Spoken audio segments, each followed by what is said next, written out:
Papo de Psiquiatra, com Marcelo Branhas, Marcos Crossi e Pedro Rosa. Tudo o que você sempre quis saber e nunca teve para quem perguntar.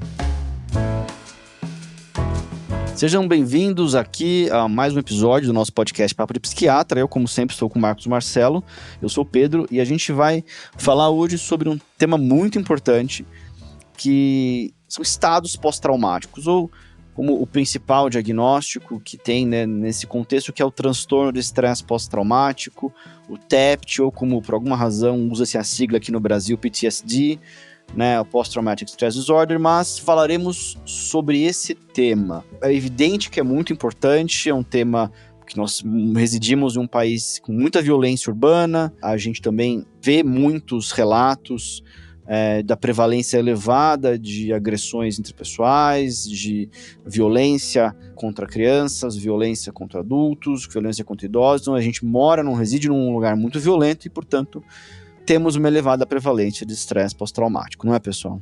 Exato, Pedro. Quando a gente pensa nessas transtornos de estresse pós-traumático, tem uma sigla, né? Geralmente a gente fala TEPT, né? Vamos começar falando então um pouco por essa palavra trauma, né? Que talvez seja uma característica essencial que a gente procura na história dos pacientes que têm TEPT. Então, assim, de forma geral, essas pessoas elas vão passar por uma situação traumática, por um trauma, né? Que geralmente é uma situação de muita violência, que ela tem uma experiência de muito horror, terror, impotência, ameaça à vida.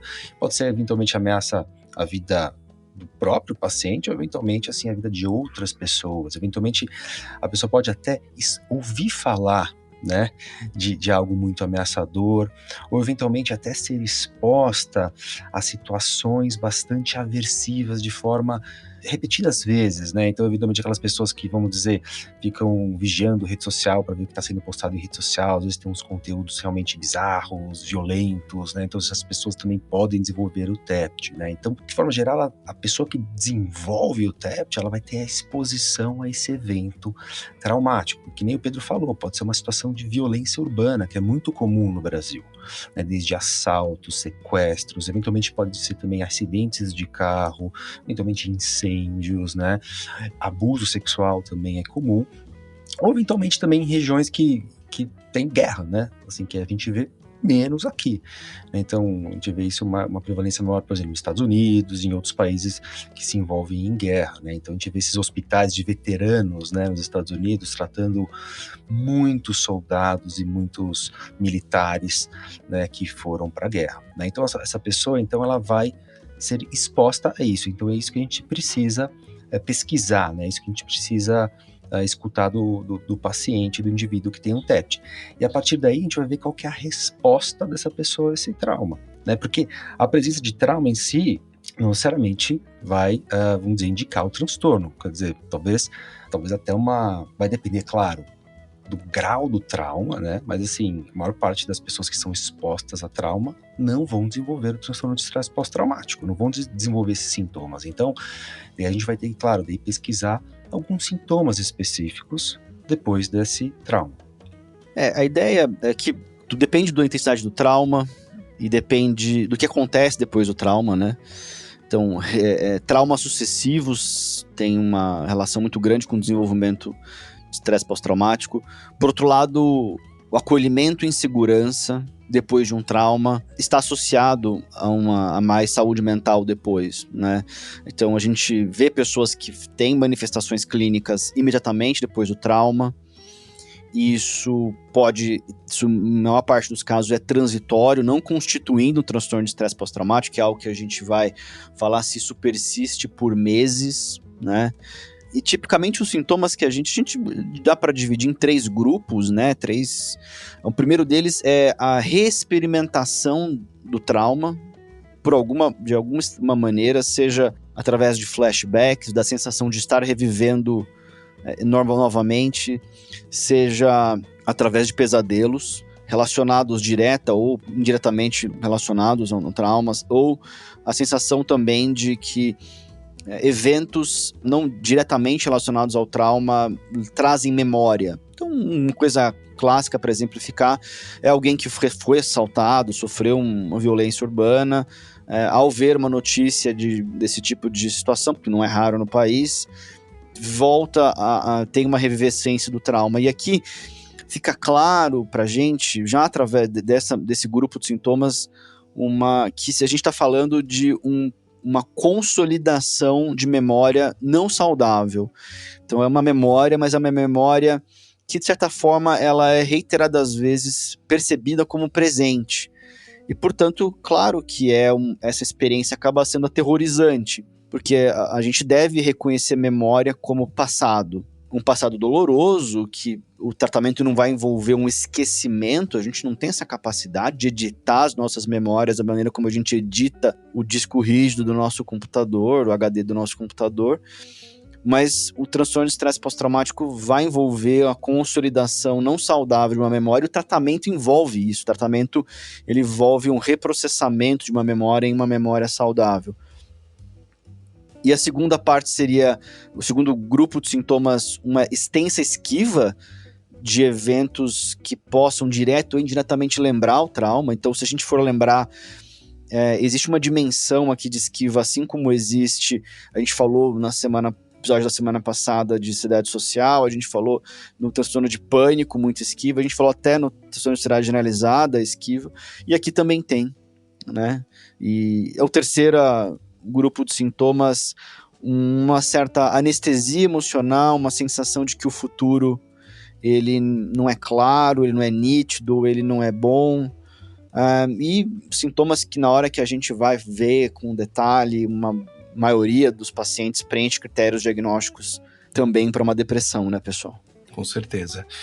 E eu acho que nem vocês comentaram, né, um dos pontos importantes que realmente vale salientar é que a maioria das pessoas, felizmente, né, não vai desenvolver um estresse pós-traumático frente a um trauma, e que às vezes os pacientes ficam muito também assustados, porque em geral, no primeiro mês, às vezes um pouco mais, é comum você ter um estresse agudo que é transitório. Né? Ou seja, você acabou de sofrer um trauma, você vai ter muitos desses sintomas que a gente comentou, em geral numa intensidade um pouco menor, né?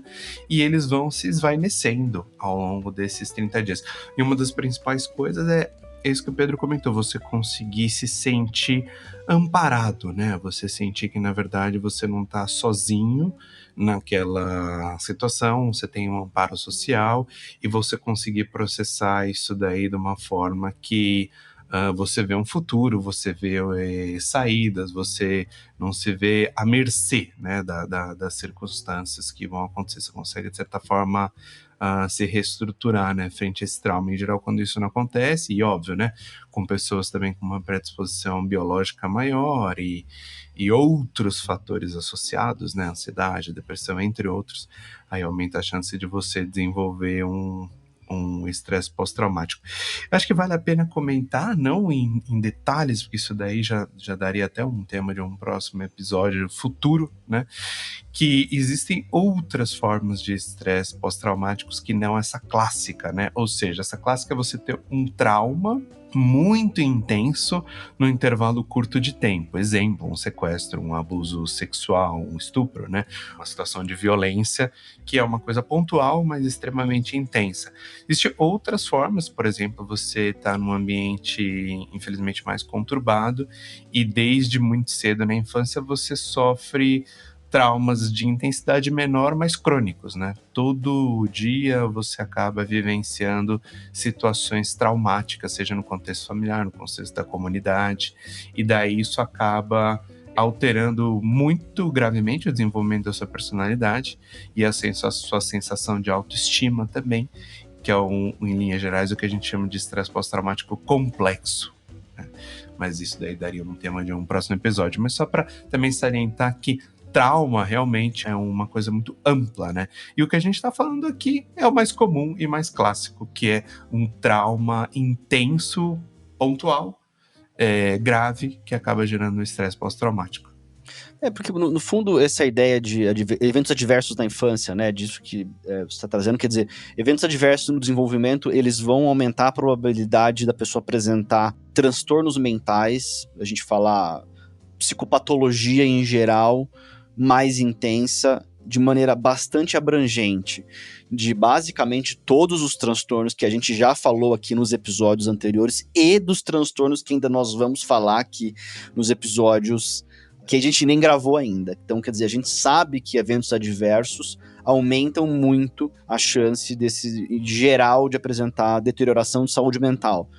A questão é que existe uma apresentação específica que é o TEPT, né? Que é essa ideia de pesadelos, revivescências, uma esquiva intensa. Então, quer dizer, isso tudo é muito específico. Mas a gente sabe que de abuso de substância, há problemas de personalidade, a personalidade borderline classicamente associada, depressão, transtorno bipolar, quer dizer, é global a piora de saúde mental. E aí é uma das questões que, para quem acompanha a literatura, fica evidente uma ideia de que, se a gente faz uma engenharia reversa dos transtornos mentais, a gente vai chegar a questões de desenvolvimento e, portanto, a gente vai precisar muito de intervenções precoces. E um exemplo extremo é a relação de eventos precoces com Alzheimer. Quer dizer, 70 anos depois, sim. 70 anos depois. Existem várias consequências, né, dos traumas, vamos dizer assim, dos maus tratos, por exemplo, da infância, né, que vão predispor a transtornos mentais, e tem essa apresentação específica, como que você falou, né, Pedro? E também o TEPT, ele pode complicar, né, também, como você começou a falar também, né, Pedro, inicialmente. O TEPT, às vezes a gente vê um paciente com apresentação, inclusive com depressões graves, às vezes até depressões com sintomas psicóticos.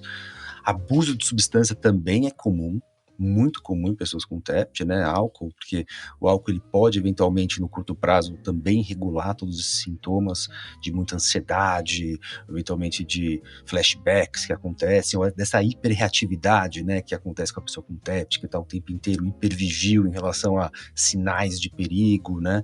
Inclusive tem um filme interessante, né, que é o filme O Sniper Americano, acho que tem um exemplo interessante do militar que volta, né, para os Estados Unidos e ele está num churrasco, daí ele vê um cachorro brincando com uma criança, e o cachorro, claro, ele morde durante a brincadeira, né, enfim, e naquela hora ele tem uma reexperimentação, vamos dizer, daquela vivência que ele estava na guerra, né, então ele acha que ele é um perigo de verdade, né, como o Pedro falou, a memória se tornou real, né, não está mais no passado, né, e ele age como se estivesse na guerra, né.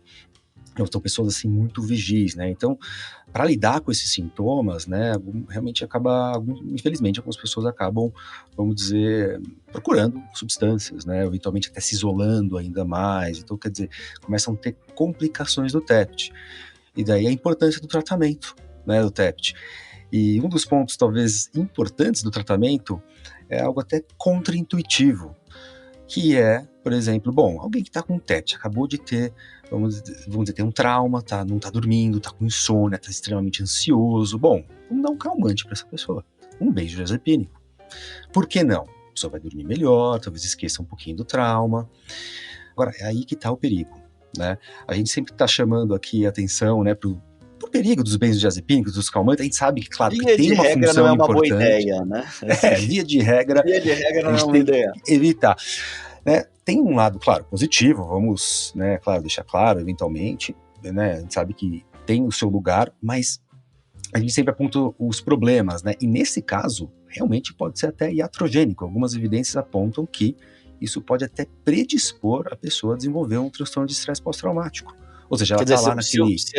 Se alguém der um benzodiazepínico para uma pessoa que foi assaltada, que sofreu um abuso sexual, agudamente com uma tentativa gentil e amorosa de ajudá-la, essa pessoa pode estar aumentando a chance do indivíduo, da vítima, a desenvolver um transtorno de estresse pós-traumático. Quer dizer, então...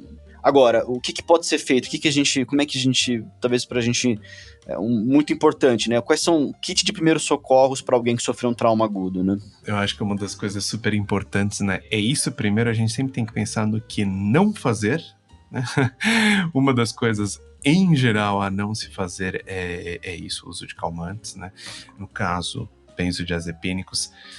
Evitar, que nem o Marcos comentou, eles têm sim seu lugar dentro do arsenal de medicações psiquiátricas, mas não é o caso desse, não é esse o caso, né? Evitar nessa situação. Uma outra coisa também muito importante é a gente investigar primeiro, é manter o paciente seguro, né? Avaliar o potencial de aquela situação se repetir no curto intervalo de tempo. Por quê? Se o medo é uma resposta, em geral, adaptativa, ele está protegendo a pessoa de um perigo, é que isso se descontrola e acaba virando em si um problema. Mas a primeira coisa que a gente tem que garantir é se a pessoa ainda não está em perigo. Por exemplo, a pessoa sofreu um abuso sexual, exemplo, um adolescente, e o abusador está dentro do círculo social ainda da pessoa, né? Ou seja, há um perigo de acontecer de novo, né? Ou a pessoa... né? Uma revitimização. Então, uma das coisas que a gente tem que ter certeza é que não está ainda a pessoa em risco de perigo. Claro, né? Dentro do que a gente consegue controlar, que nem tem fatores como viver em cidades grandes, metropolitanas no Brasil, que daí está além do nosso controle. Mas primeiro isso.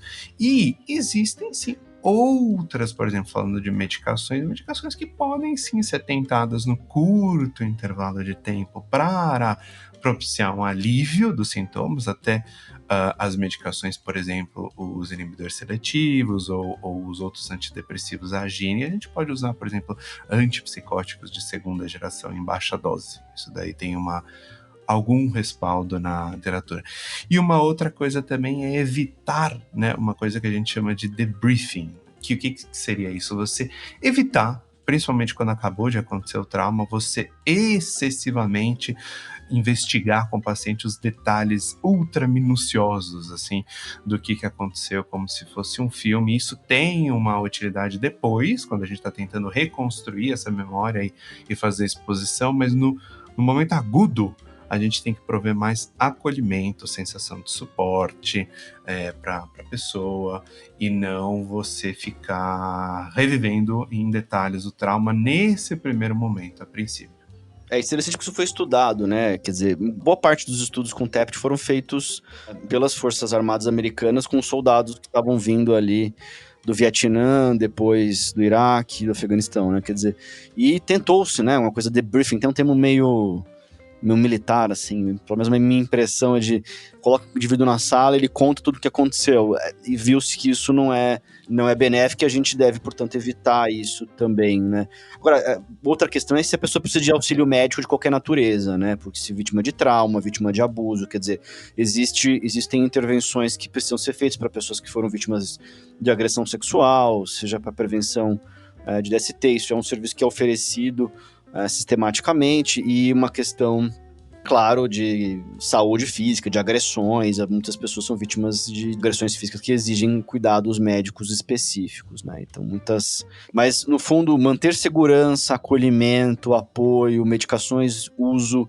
judicioso, são intervenções que são, de preferência, indicadas em contraste com benzodiazepínico e álcool e drogas em geral, né? Então lembrar que álcool também é uma péssima ideia, maconha, tudo isso não vai trazer benefícios, né? E devem ser evitados, né? E eu acho que uma coisa que também você comentou, Pedro, e que vale só ressaltar, apesar de não ser o foco aqui, né? Sim, né? Não esquecermos das outras intervenções médicas e não médicas também, né? Que nem no exemplo do abuso sexual, você também orientar a vítima dos direitos dela, ou dele, de você, por exemplo, poder falar para a pessoa que ela tem a oportunidade de prestar uma queixa, né? Tentar na polícia, tentar pegar um familiar que seja um aliado para ajudar a pessoa nesse processo, todas as coisas, evitar contrair doenças e as intervenções médicas para isso. Então tem todo esse, no momento a mensagem no início, prover suporte desses todos os tipos, né? Psicológico, psiquiátrico, médico geral e outros, como legais, por exemplo, né? E depois que vai ser trabalhado as memórias do trauma mais específicas, né? E é importante lembrar sobre os tratamentos, né? Ou seja, o que a gente faz, então, depois dessa intervenção inicial, né, eventualmente até profilática, para evitar trauma, para evitar o TEPT, né, no caso, né, o que a gente faz para tratar o TEPT, né? Então, em psiquiatria a gente pode pensar muitas vezes em dois eixos, né? Um eixo psicoterápico e outro eixo medicamentoso, né? A gente já sabe o que a gente precisa evitar, mas o que a gente pode dar, né? Então, enfim, mas falando da psicoterapia, talvez a psicoterapia realmente seja um tratamento de primeira linha quando a gente pensa em transtorno de estresse pós-traumático, né? Geralmente as terapias mais estudadas são geralmente na linha do cognitivo-comportamental e que vão envolver algum tipo de até exposição ao trauma, né? Tem algumas terapias que envolvem, inclusive, exposição prolongada num ambiente, claro, seguro com o terapeuta, né? Eventualmente, claro, tem um vínculo com o terapeuta. E são técnicas bem especializadas, vamos dizer assim. Os terapeutas, vamos dizer, têm esse treinamento específico e vão fazer uma terapia focada no trauma, né? E existem, claro, o Marcelo falou um pouco do transtorno de estresse pós-traumático completo. Hoje existem também tratamentos para algumas evidências que apontam para bons tratamentos nessa linha, né? Principalmente quando a gente pensa na terapia comportamental dialética focada no TEPT complexo, né, que foi desenvolvida por um alemão, que é o Martin Borros, que vai envolver não só, claro, a reexposição ao trauma, o tratamento do trauma, mas também o ensino de habilidades de regulação emocional, eventualmente até a reconstrução da vida da pessoa após o trauma, tentar reelaborar um pouco o que aconteceu, né? Daí um tratamento altamente complexo e muito pouco disponível no nosso meio. E tem outras terapias também que já foram estudadas também para trauma, mas geralmente as que mais têm evidência são as da linha cognitivo-comportamental. E também tem as medicações, e que a gente tem de evidência os inibidores da recaptura de serotonina, os antidepressivos, ou até eventualmente os antidepressivos duais, né, que tem não o efeito apenas não na serotonina, mas também na noradrenalina, como a venlafaxina. De forma geral, esses tratamentos eles podem sim ajudar nos sintomas do trauma, mas a gente vê realmente que a psicoterapia acaba sendo muito importante. Existem alguns outros tratamentos mais baseados em sintomas, né, em pesadelos, né. Os pacientes eles podem ter pesadelos muito desconfortáveis, aversivos e muitas vezes realmente o antidepressivo pode não ajudar inicialmente. Então, eventualmente tem a prazosina, são medicações assim que têm um mecanismo de ação diferente dos antidepressivos e que podem ter resposta nesses pesadelos. E outros tratamentos tentaram, né, ser desenvolvidos, né, já tentaram usar propranolol, eventualmente para tentar prevenir, mas aparentemente o resultado acaba não sendo tão positivo como inicialmente esperado. O tratamento central deve ser uma psicoterapia orientada a reprocessamento do trauma, uma terapia que também oriente o indivíduo a reengajar a própria vida a despeito dos eventos difíceis do passado, né? Isso é essencial. Mas também ficou aqui orientações, né? Que a gente conseguiu sintetizar bastante o que não fazer, né? O que fazer, o que não fazer em um momento que as pessoas estão também, muitas vezes, se veem em situações difíceis do que fazer com um amigo, com um familiar, com uma pessoa querida que foi vítima de um trauma, né? Pessoal, esse é o nosso episódio sobre transtorno de estresse pós-traumático, que falamos muito sobre trauma em geral, achei que ficou muito bacana. E nos vemos então na semana que vem, quando falaremos sobre TOC, transtorno obsessivo compulsivo. Um abraço a todos aí. Um abraço, pessoal. Abraço.